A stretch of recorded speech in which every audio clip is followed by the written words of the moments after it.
오늘 은혜 받으실 말씀은 창세기 26장 28절에서 29절까지 말씀입니다. 창세기 26장 28절에서 29절까지 말씀을 다 같이 봉독하겠습니다. 그들이 이르되 야훼께서 너와 함께 계심을 우리가 분명히 보았으므로 우리의 사이 곧 우리와 너 사이에 맹세하여 너와 계약을 맺으리라 말하였노라. 너는 우리를 해하지 말라.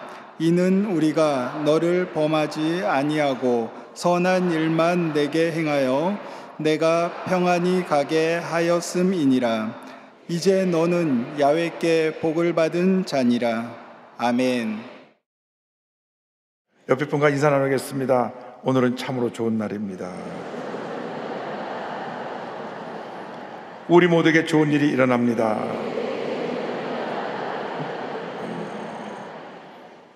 오늘 전 여러분과 함께 창세기 26장 28절 29절을 본문으로 해서 하나님께 복을 받은 자 여튼 제목으로 말씀의 은혜를 나누기 원합니다. 제목을 한번 크게 따라해 주시기 바랍니다. 하나님께 복을 받은 자, 하나님께 복을 받은 자. 이 세상을 살아가는 사람들 가운데 복 받기를 싫어하는 사람은 한 사람도 없을 것입니다. 매년 새해 인사가 새해 복 많이 받으세요 이렇게 인사하는 것을 보면 누구나 다 복 받기를 원합니다. 그런데 사람이 일생을 살아가면서 가장 큰 복을 받는 것은 예수 믿고 하나님의 자녀가 되는 것입니다. 일생일 때 큰 축복이고 은혜입니다. 이 세상에 가져다 주는 복은 잠시 있다 사라지는 복이지만은 우리가 예수를 믿으면 우리는 영생의 축복을 받게 되는 것입니다. 우리 하나님 복이 근원이 되시기 때문에 예수를 믿는 우리들이 영혼이 잘된 같이 범사가 잘 되고 강건하게 되는 은혜와 축복을 우리에게 넘치게 부어 주시는 것입니다. 성경을 보면 믿음의 조상 아브라함의 아들 이삭이 나옵니다. 그 이삭은 단번에 하나님께 자신을 드림으로 말미암아 일생 동안 큰 복을 받았습니다. 그의 삶에 문제와 어려움이 없었습니다. 삶에 고난의 풍파가 없었습니다. 그는 평생 복받은 인생을 살게 되었는데 어떻게 그 복받은 인생을 살게 되었는지 오늘 말씀을 통해서 함께 은혜 나눠보기 원합니다. 그는 하나님 앞에 온전하게 자신을 드린 헌신의 삶을 살았습니다. 창세기 22장을 보면 하나님께서 아브라함에게 명령을 하십니다. 100세 때 낳은 그 사랑하는 독자 이삭을 하나님께 바치라고 하는 것입니다. 창세기 22장 2절입니다. 야훼께서 이르시되 내 아들 내 사랑하는 독자 이삭을 데리고 모리아 땅으로 가서 내가 내게 일러준 한 산 거기서 그를 번제로 드리라 하는 명령하신 것입니다. 내가 내 사랑하는 독자 100세 때 낳은 그 아들을 모리아 땅에 있는 한 산에 가서 번제로 드린다는 것은 그의 팔다리를 잘라내고 전체 불살라서 하나님께 제물로 바치자고 하는 그런 명령을 하셨습니다. 이때 이삭의 나이가 성경학자들의 연구에 따르면 20세에서 한 25세쯤 된 장성한 성인입니다. 그런데 그 다 자라 성인이 된 사랑하는 아들을 하나님께 바치라고 명령한 것입니다. 아브라함은 이삭을 낳을 때까지 25년 동안 많은 연단을 통해서 깨어졌기 때문에 그 하나님 말씀에 순종할 수밖에 없었습니다. 너무나 그 아들을 사랑했지만은 하나님 명령이기 때문에 그 아들을 바치라는 명령에 순종하기로 한 것입니다. 그래서 이삭에게 말합니다. 이삭아, 하나님께서 모래 땅으로 가서 거기 한 산에 올라가서 번제를 드리라고 하니까 너 나랑 같이 갈 준비를 하자. 이삭은 늘 아버지 말씀을 잘 따르는 효자였기 때문에 네 하고 그가 이제 아버지와 함께 모래 땅으로 가려고 하는데 뭔가 처음부터 이상했습니다. 왜냐하면 번제를 드리려면 번제를 드릴 양이 있어야 되는데 양은 그들이 갖고 있는 많은 양떼 중에 가장 흠이 없고 건강하고 모든 양 중에 최고로 사랑받는 그러한 훌륭한 양을 드리도록 되어 있는데, 아버지가 번지러 간다고 하면서 그런 양을 양떼에서 구별해서 찾아낼 생각도 하지 아니하고 그냥 아침 일찍 길을 떠나서 모래 땅으로 가는 것입니다. 늘 모든 일을, 집안의 크고 작은 일을 어머니하고 의논했는데 어머니하고도 한마디 얘기 안 하시고 새벽에 자기를 껴서 가자. 집에 일하는 시종 두 사람에게 나무를 매기하고 손에 불을 들고 따라오게 합니다. 뭔가 이상했습니다. 번제를 들어가는데 진짜 번제 드릴 양이 없었고 아버지 얼굴이 굉장히 심각합니다. 평소에 늘 웃으면서 이 얘기 저기 다 하시던 아버지가 말이 없습니다. 혼자 갑자기 긴 한숨을 쉬기도 하시면서 3일길을 갑니다. 3일길을 다 가고 나서 이제 모래땅에는 한 산에 이르러 산을 올라갈 때 그때도 번제로 드릴 양이 없는 것입니다. 그래서 이삭이 아버지에게 물어봅니다. 창세기 2장 10절 보니까 이렇게 말씀합니다. 이삭이 그 아버지 아브라함에게 말하 이르되 내 아버지여 하니 그가 이르되 내 아들아 내가 여기 있노라. 이삭이 이르되 불과나무는 있거니와 번제할 어린 양은 어디 있나이까? 번제할 어린 양은 어디 있나이까? 아브라함이 가장 마음 아플 질문을 한 것입니다. 이미 아마 이삭은 뭔가 본인이 마음속으로 느꼈을 것입니다. 그 번제할 양이 혹시 내가 아닌가? 그때 아브라함이 이렇게 대답합니다.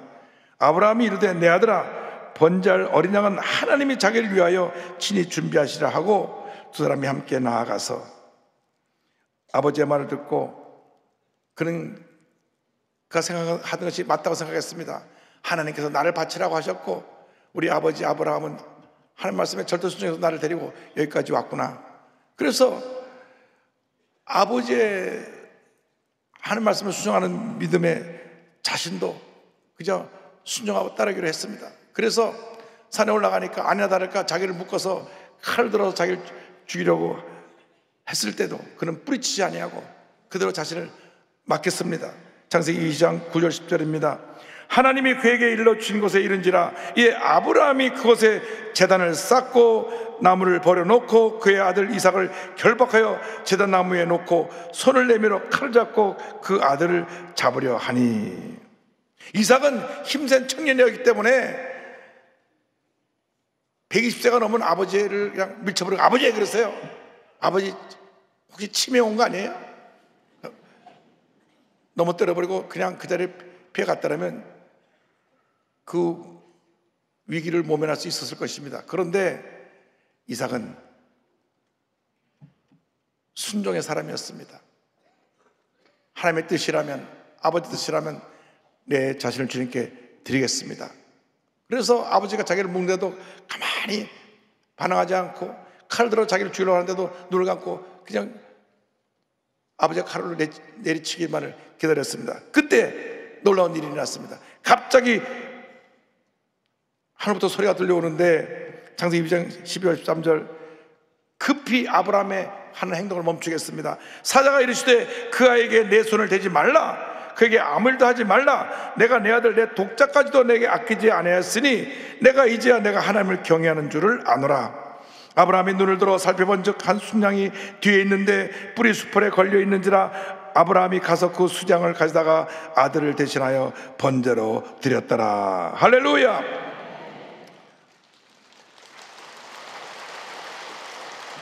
하나님께서 미리 순양을 예배해 놓으시고 아브라함의 믿음을, 이삭의 믿음을 시험해 보신 것입니다. 그래서 칼을 들었을 때 그들의 믿음이 합격이 되어서 멈춰라, 내가 양을 준비해 놓았다. 그래서 하나님이 준비하신다, 여호와 이레, 야훼 이레라는 말이 나오게 된 것입니다. 이삭은 결정적인 순간에 자신을 온전히 드려서 단번에 일생 동안 큰 복을 받는 은혜를 입게 되었습니다. 이삭의 헌신은 하나님의 뜻을 이루기 위해서 묵묵히 십자가에 달리신 예수님을 예표하고 있습니다. 예수님은 단번에 자신을 바쳐서 온 인류 구원의 역사를 이루신 것입니다. 히브리서 10장 10절에 말씀합니다. 이 뜻을 따라 예수 그리스도의 몸을 단번에 들이심으로 말미암아 우리가 거룩함을 얻었노라. 예수님께서 우리를 죄에서 구원하시기 위해서 단번에 자신의 십자가에 못 박아 피 흘려 죽음으로 온 인류의 죄를 사하고 온 인류의 구원의 역사를 이루신 것입니다. 예수님의 제사는 단번에 영원한 제사를 이루셔서 온 인류의 구원 역사를 완성하신 것입니다. 진정한 헌신이라고 하는 것은 이렇게 자신을 하나님께 온전히 드리는 것입니다. 다른 말로 하면 자신을 하나님 앞에 포기하는 것입니다. 다른 말로 하면 자신이 하나님 앞에 죽어지는 것입니다. 하나님 앞에 제물로 드려지면 그 제물이 죽어야 됩니다. 살아있는 동안은 제물이 될 수가 없습니다. 우리들의 문제가 무엇입니까? 우리가 살아있기 때문에 문제가 되는 것입니다. 누가 말 한마디만 해도 상처를 받고 분노하고 속상해하고 그렇게 스스로 고통 가운데 빠지는 것은 살아있기 때문에 그렇습니다. 내가 죽었으면 누가 날 걷어차도 날 욕을 해도 죽었기 때문에 반응할 필요가 없는 것입니다. 난 죽었다, 난 못 들었다, 네가 날 욕하고 뭐 해도 나와 상관이 없다. 왜? 죽었기 때문에. 여러분, 성숙한 크리스찬의 모습은 주님 앞에서 날마다 죽는 것입니다. 사도 바울이 그래서 그런 고백한 것입니다. 나는 날마다 죽노라. 사도 바울이 그 비밀을 알았어요. 내가 하는 동안에 늘 많은 문제와 어려움이 나를 따라오고 나를 공격하는 사람들이 얼마나 많은지 그것이 다 상처가 되는 것입니다. 내가 별로 이름이 알려지지 않고 무명이 살 때는 아무도 나에게 뭐라는 사람이 없는데 조금 이름이 알려지면 사람들이 너도나서 와서 물고 뜯습니다. 그런데 세상 사람은 그걸 견디지 못해요.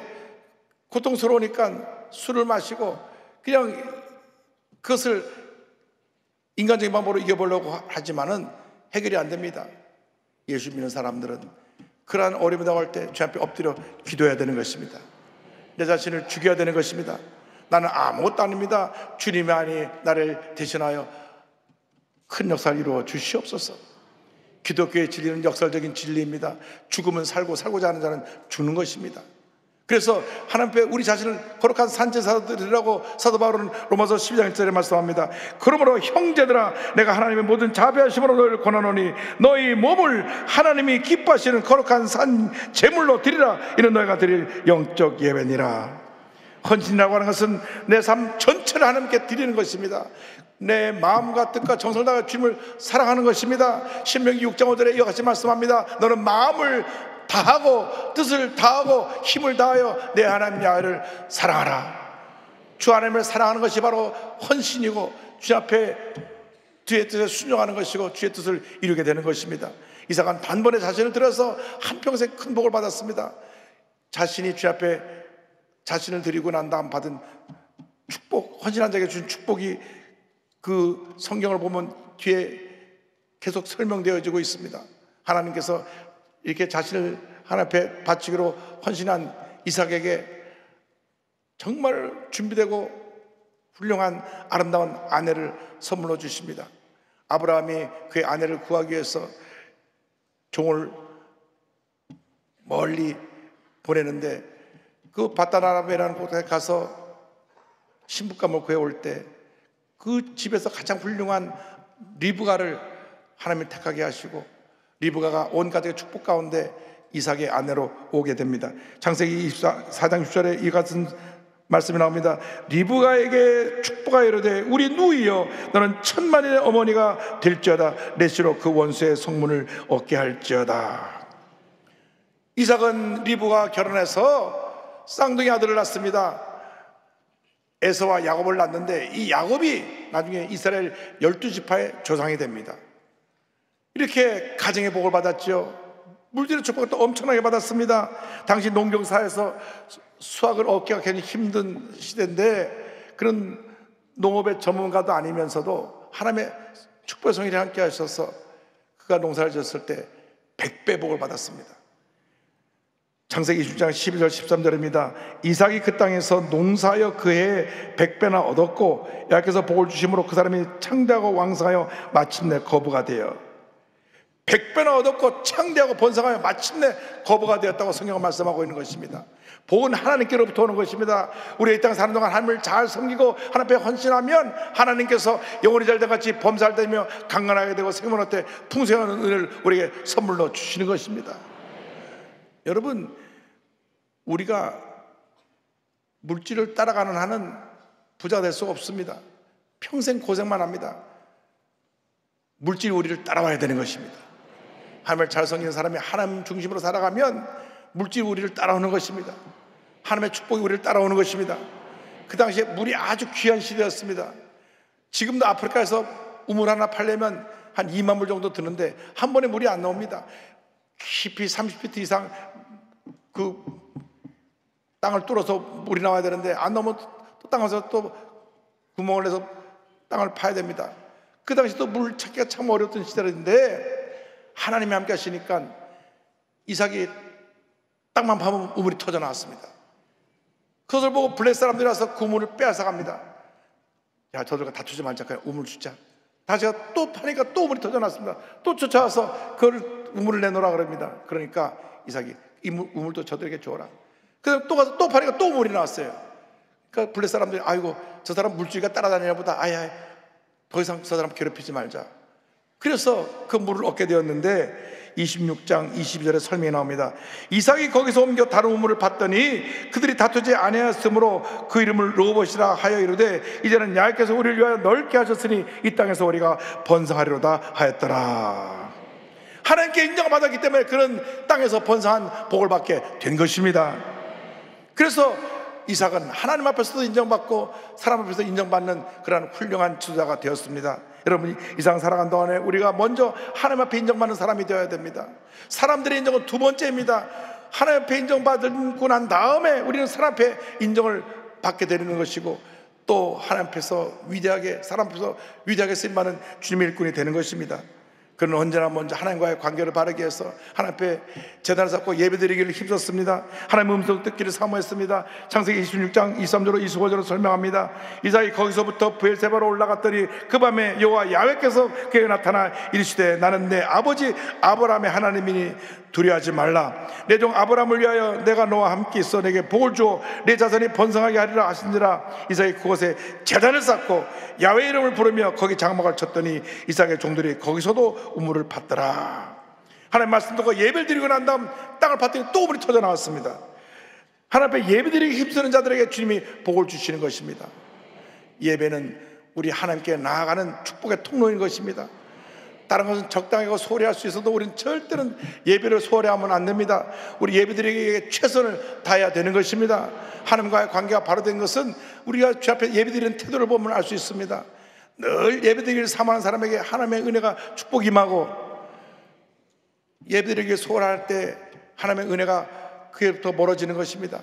이상하게 사람들이 신앙생활하다가 문제가 생겨나면 예배가 멀어집니다. 자기들끼리 다투는데 문제는 자기끼리 이렇게 해놓고 주일 예배는 안 나옵니다. 우리 하나님이 얼마나 섭섭하시겠습니까? 뭐 너희들끼리 다투고 예배는 왜 안 나오느냐? 그것은 우리의 신앙이 하나님과 나와의 관계가 바로 되어야 되는데 아코논스마귀는 어떻게 하든지 우리 마음속에 불편한 마음을 집어넣어서 예배가 멀어지게 만드는 것입니다. 예배를 통하여 주 앞에 나서 찬양과 감사를 할 때 하나님께서 우리에게 큰 복을 내려주시는 것입니다. 우리가 마음의 문을 열고 늘 예배드리기를 힘쓰는 자들이 될 때 하나님께서 우리 모두에게 복을 더해 주실 것입니다. 하나님께 인정받고 나면 사람에게도 인정받게 됩니다. 이 이삭이 잘 되는 모습을 보고 블레셋 아비멜렉이 평화조약을 맺자고 왔습니다. 창세기 26장 26절 28절 29절입니다. 아비멜렉이 그 친구 아우삿과 군장관 비골과 더불어 그랄에서부터 이삭에게로 온지라. 그들이 이르되 야훼께서 너와 함께 계심을 우리가 분명히 보았으므로 우리 사이 곧 우리와 너 사이에 맹세하여 너와 계약을 맺으리라 말하였노라. 너는 우리를 해하지 말라. 이는 우리가 너를 범하지 아니하고 선한 일만 내게 행하여 내가 평안히 가게 하였음이니라. 이제 너는 야훼께 복을 받은 자니라. 이방 사람들, 믿지 않는 사람들이 말합니다. 하나님께서 너와 함께 하심을 우리가 분명히 보았다. 우리가 계약을 맺고 우리를 해치지 말라. 이제 평화조약을 맺어갖고 이제 우리가 서로 해치지 말고 평화롭게 지내자. 이방 족속의 왕이 와서, 그 지역을 통치하고 있던 왕이 와서 평화적을 맺자고 한 것입니다. 이삭은 아벨의 왕의 요구를 흔쾌히 들어주고 그들의 잔치를 베풀어 준 다음 계약을 맺고 그들을 보내줍니다. 창세기 20장 3절 31절입니다. 이삭이 그들을 위하여 잔치를 베풀매 그들이 먹고 마시고 아침에 일찍 일어나 서로 맹세한 후에 이삭이 그들을 보내매 그들이 평안히 갔더라. 할렐루야. 이게 하나님의 사람의 모습입니다. 여러분, 우리가 예수를 잘 믿고 하나님 앞에 인정받으면 세상 사람들이 와서 우리와 평화적을 맺고 우리와 잘 지내기를 원하는 것입니다. 우리 대한민국 예수를 잘 믿는 대한민국이 되면 북쪽이 아무리 뭐 팩이 있다 뭐 어쩌다 저들 결국은 무릎을 꿇고 우리랑 좀 평화적을 맺자고, 그래서 청한방 쏘지 않고 남북 통일되는 날이 올 줄로 믿습니다. 할렐루야. 그리고 그날에 우물을 파니까 다시 축복의 우물이 터져나왔습니다. 창세기 30장 32절입니다. 그날에 이삭의 종들이 자기들이 판 우물에 대하여 이삭에게 와서 알리어 이르되 우리가 물을 얻었나이다 하매, 물이 귀하던 시절에 그들이 땅을 파기만 하면 물이 터져나왔습니다. 하나님께 인정받는 사람들은 범사에 이와 같은 축복을 받게 되는 것입니다. 이 세상을 사는 동안에 가장 중요한 것은 하나님의 뜻이 어디냐를 찾는 것입니다. 많은 사람들이 내 뜻에 하나님의 뜻을 자꾸 맞추려고 하는데 그것은 하나님이 기뻐하시는 모습이 아닙니다. 하나님의 뜻이 과연 어디 있느냐, 그 뜻이 하나님의 뜻이라면 우리가 어떤 희생에 따라도 그 뜻을 이루기 위해서 최선을 다하는 삶을 살아야 되는 것입니다. 미국의 역사를 바꿔놓은 제16대 에이브러함 링컨 대통령은 노예 해방을 하나님의 뜻으로 알았습니다. 하나님 앞에서 모든 사람이 동등하게 평등하게 창조되었는데 아프리카에서 거기는 붙잡아서 노예로 버린 것은 하나님의 뜻이 아니다. 그래서 동족끼리의 전쟁도 그가 불사하고 노예 해방을 실천했습니다. 그런데 사실 그 당시 미국에 전쟁이 나게 된 배경이 있습니다. 북쪽은 상호흡이 발달하고 민주가 발달해가지고 그 노예의 힘이 필요하지 않았는데, 남쪽은 목화를 재배해서 그 목화를 통해서 그것을 수입으로 삼고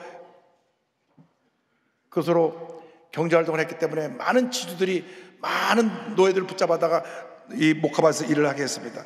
그러니까 남쪽에는 꼭 노예제가 필요했고 북쪽에서는 노예제가 필요하지 않았습니다. 그런데 그가 노예제도를 반대하면서 1860년 11월 달에 제16대 대통령으로 당선이 됩니다. 노예제도를 폐지하겠다니까 남부쪽에서 반발했습니다. 전쟁이 일어날 기운이 여기저기서 보였습니다. 링컨 대통령은 저들과 남북이 나눠 다투는 걸 원치 않았는데, 그 다음에 3월 취임식하고 난 한 달 후에 남북연합이 북쪽을 공격하면서 남북전쟁이 시작이 됩니다. 링컨은 하나님의 뜻을 이루기 위해서 이 전쟁을 강행할 수밖에 없었습니다. 이 남쪽에 제너럴 리라고 하는 이 장군이 너무나 탁월한 전략가이기 때문에 처음에는 북군이 계속 참패했습니다. 그러니까 참모들이 링컨 대통령에 와서 말합니다. 하나님이 우리 편이 아니신가 봐요. 우리가 자꾸 전쟁에 집니다. 그때 한 유명한 말이 있습니다. 하나님이 우리 편이 되어달라고 기도하지 마시고 우리가 하나님 편에 서게 해달라고 기도해 주십시오. 그래서 그가 하나님 앞에 기도하면서 전쟁에 임했을 때 드디어 북군이 다시 처음에 전세 밀리다가 승기를 잡기 시작해서 1862년 전쟁 중에 그런 노예 해방을 선포합니다. 할렐루야. 그 당시 두루신학교 초대학자인 존 맥클린 토크에게 링컨 대통령이 이렇게 말했습니다. 노예 해방 선언서를 준비할 때 엄청난 반대에 붙일까 걱정을 많이 했습니다. 그러나 제가 생각한 바가 옳다는 것을 확신하게 되었고 저는 하나님께 순종하는 마음으로 노예 해방을 선포할 수 있었습니다. 전쟁 계속되는 가운데 1864년 11월 다시 재선에 당선되고 두 번째 취임식에 이와 같은 유명한 연설합니다. 누구에게도 원한을 갖지 맙시다. 모든 일을 사랑하는 마음으로 하나님께서 보여주신 정의로움에 대한 굳은 확신을 갖고 정의롭고 영원한 평화를 이루는 데 도움이 될 모든 일을 다하기에 매진합시다. 마침내 1865년 북군은 승리했고 이 전쟁은 많은 사상자를 낸 그러한 전쟁이 되었습니다.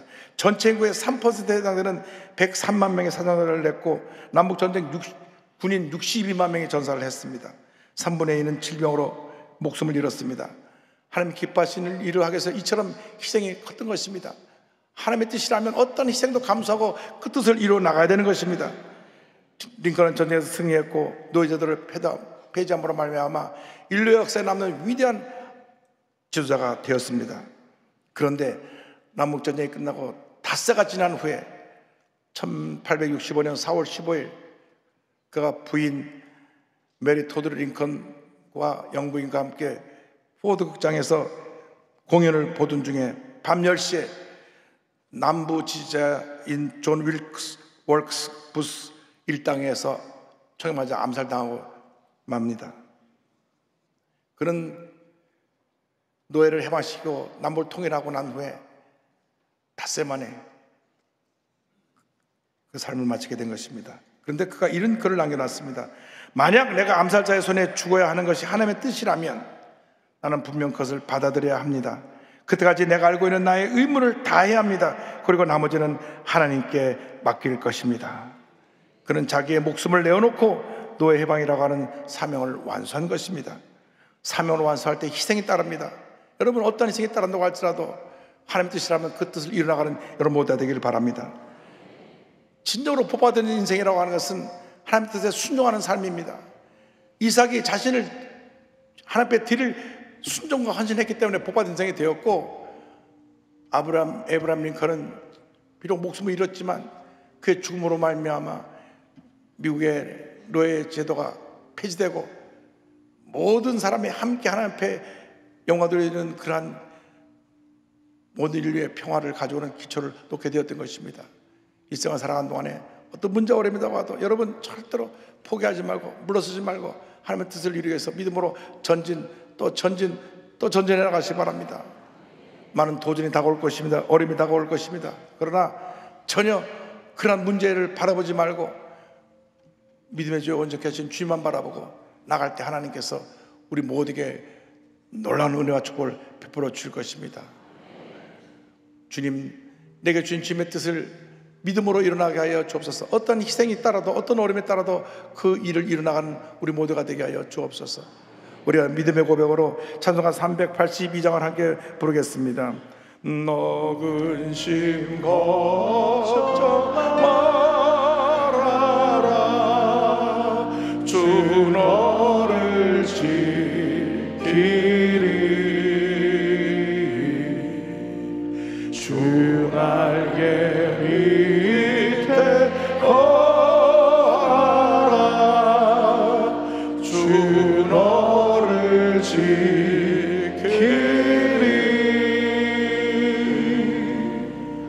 주 너를 지키리 아무 때나 어디서나 주 너를 지키리 늘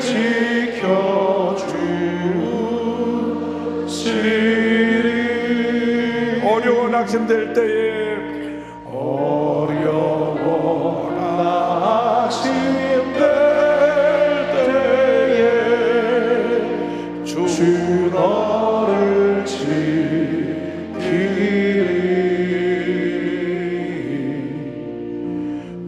위험한 일을 할 때 주 너를 지키리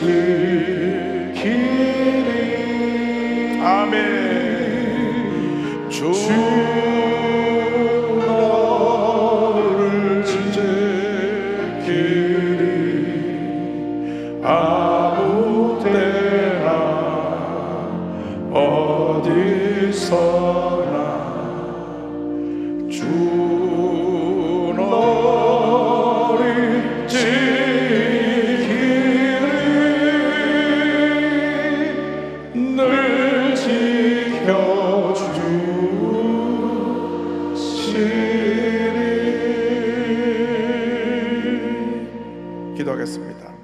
사랑과 은혜와 자비가 무한하신 하나님 아버지, 주님의 뜻이라면 어떠한 어려움에 따르고 희생에 따라도 순종하게 하시고 하나님의 뜻에 순종하여 복받은 인생 살게 하여 주시옵소서. 이삭이 단번에 자신을 들여 한평생 복받은 인생을 살아간 것처럼 우리도 우리 자신을 주 앞에 드려 한평생 복받은 인생으로 살아가게 하여 주시옵소서. 예수님의 이름으로 기도 올리옵나이다. 아멘.